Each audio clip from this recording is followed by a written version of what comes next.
गोविन्दाय नमः। ॐ विष्णवे नमः। ॐ मधुसूदनाय नमः। ॐ त्रिविक्रमाय नमः। ॐ वामनाय नमः। ॐ श्रीधराय नमः। ॐ ऋषिकेशाय नमः। ॐ पद्मनाभाय नमः। ॐ दामोदराय नमः। ॐ सङ्कर्षणाय नमः। ॐ वासुदेवाय नमः। ॐ प्रद्युम्नाय नमः। ॐ अनिरुद्धाय नमः। ॐ पुरुषोत्तमाय नमः। ॐ अधोक्षजाय नमः।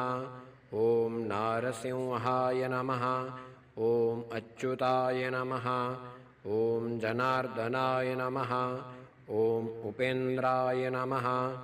ॐ हरये नमः। ॐ श्रीकृष्ण परमात्मा